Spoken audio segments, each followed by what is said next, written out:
And now here's our next question in the LGBTQ Travel Influencer series.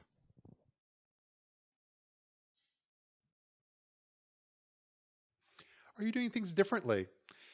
Or in other words, how have you adapted during this pandemic, quarantine, and overall travel restrictions around the world?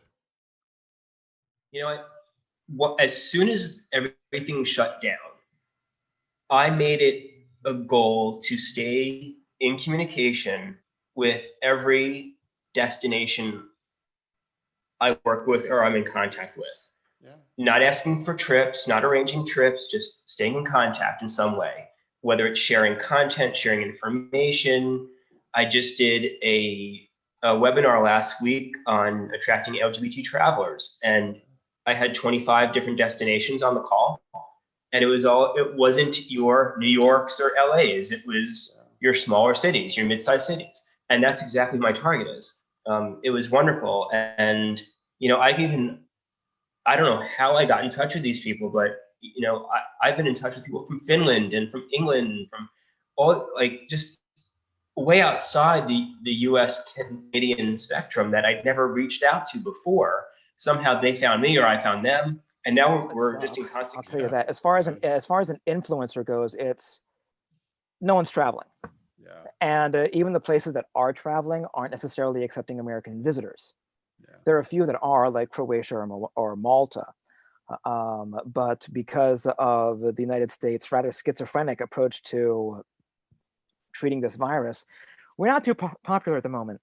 Yeah. So what I've done is I've changed my hashtags to like, when we travel again, we will travel again, still curious, still a traveler, which are just these very optimistic hashtags for when things do, I want to say, get back to normal. I'm not sure if that'll ever happen. But I try to make my feeds inspirational as much as aspirational. Um, so I haven't changed much in the photos that I post. I have focused a little bit more on like some domestic destinations, maybe not like, say, Abu Dhabi in the United Arab Emirates, but say Palm Springs Yeah. or Saugatuck. These other gay destinations that are a little bit easier to reach. Yeah, it's pretty wild. So back in March and April, when basically the entire planet stopped traveling, Yeah. I worked with my agency, Personal Travel Management, and the agency spent a lot of time and energy getting people back home and reaching out to their clients that were still out on travels and saying, hey, you need to get home. And I'm reaching out to some of my clients as well. And it was really, really crazy. 2020 was looking out to be like the best year Yeah. in revenue wise for me ever. And then all of a sudden, in a matter of 3 days, like all that revenue just evaporated. I'm just like, oh my gosh. Yeah. But, I'm really grateful that we have an amazing government that has been able to step up and really support us. And I have a great community that's also stood behind us and we've really rallied.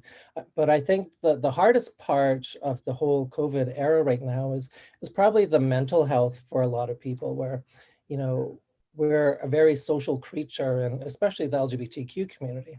Yeah. So not being able to go to different venues and events to socialize and have those authentic connections has been really hard. Zoom has been great, but it's not quite the same. We like to have that physical touch, and we're a very touchy-feely people.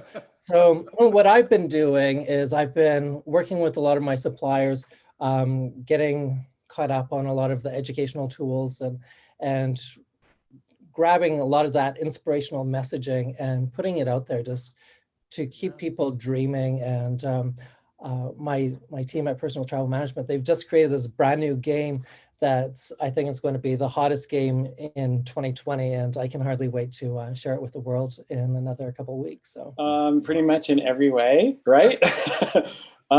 Triton and I are both working from home, and so I'm in the family room in my home office, and he's in the guest room in his home office, and the kids are doing virtual school, so they're upstairs in their schoolroom Zooms. So we're getting to see a lot of each other, which has been great. I mean, really, a very nice silver lining to this is this kind of bonding that I get to see my family more than I ever would. So that's been wonderful. Having said that, we can't travel as much. I mean, we canceled, I think, 7 international trips that had been planned and booked, and I had scheduled into the blog, and of course we couldn't go. So I've been doing a lot of cooking, and I always did. Food's always been kind of part of what interests me, and when we travel, I was always into the food of whatever culture and place that we were visiting. So started doing a cooking show. I've been sharing recipes on the blog, and now I have a cooking show. It's called Dinner's Gonna Be a Little Late Tonight. And then I can tell you now that I just wrote a cookbook, which is about to be published right before Thanksgiving in time for the holidays. And it's meant for people who kind of are just getting started. It's actually called One Pan Cooking for Men. Yeah. Generally targeted towards people that don't cook very much, and so they want a simple recipe. But yeah, it's been kind of fun. In addition, I think we've tried to stay kind of local, but still travel safely. So we've been doing a lot of road trips, places where I feel like we can control the environment. No airplanes yet, but we've been taking road trips throughout Southern California into Arizona because we live in San Diego.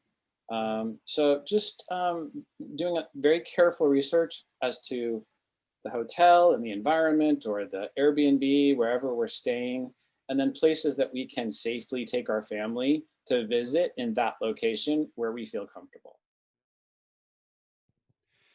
This was great, and that's a wrap. Thanks for being a part of this LGBT Travel Influencer Series. And if you have any questions for myself or for any of the panelists, feel free to contact us at any time.